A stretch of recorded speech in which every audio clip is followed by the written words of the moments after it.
പോരാട്ടം തുടരുന്നതിനിടെ ഗാസയിൽ ഇസ്രയേലിന് വലിയ തിരിച്ചടി. ഹമാസ് ആക്രമണത്തിൽ 21 സൈനികർ കൊല്ലപ്പെട്ടതായി ഇസ്രയേൽ അറിയിച്ചു. ഹമാസിനെതിരെ 3 മാസമായി തുടരുന്ന കരയുദ്ധത്തിൽ ഇസ്രയേലിനേറ്റ ഏറ്റവും വലിയ തിരിച്ചടിയാണിത്.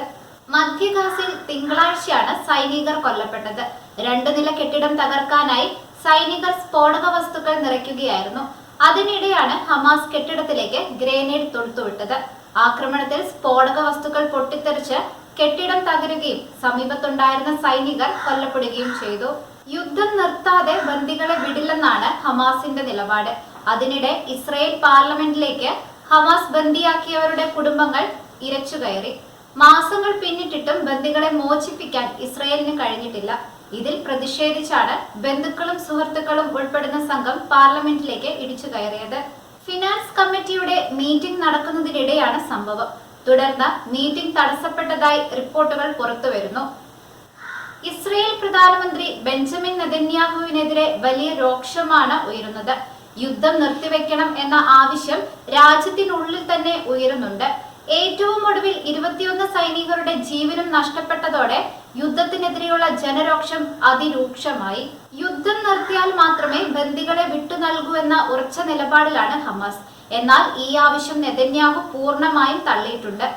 എന്നാൽ ബന്ദികളുടെ മോചനവുമായി ബന്ധപ്പെട്ട അനിശ്ചിതത്വം തുടരുകയാണ്. ജീവനോടെ ബന്ദികളെ മോചിപ്പിക്കാനാവുമോ എന്ന് പോലും സംശയമാണ്.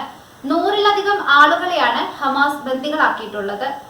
ഏറ്റവും ഒടുവിൽ അമേരിക്കയും ഖത്തറും ചേർന്ന് മറ്റൊരു മധ്യസ്ഥ ശ്രമം നടത്തി. 2 മാസത്തേക്ക് താൽക്കാലിക വെടിനിർത്തൽ, ബന്ദികളെ വിട്ടയക്കുക തുടങ്ങിയ ആവശ്യങ്ങളാണ് ഇരു രാജ്യങ്ങളും മുന്നോട്ട് വെച്ചത്. എന്നാൽ ഹമാസും ഇസ്രയേലും വഴങ്ങിയില്ല.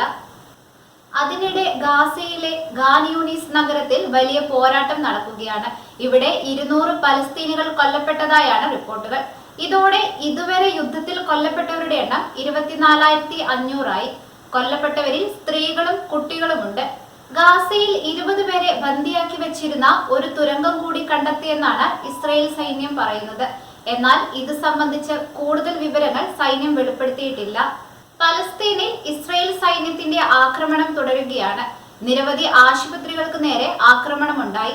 തെക്കൻ ഗാസയിൽ നാസർ ആശുപത്രി ഒഴികെ മറ്റൊന്നും പ്രവർത്തിക്കുന്നില്ല. പരിക്കേറ്റവരെ ചികിത്സിക്കാൻ പോലും കഴിയാത്ത അവസ്ഥയാണ് ഇപ്പോൾ ഗാസയിലുള്ളത്.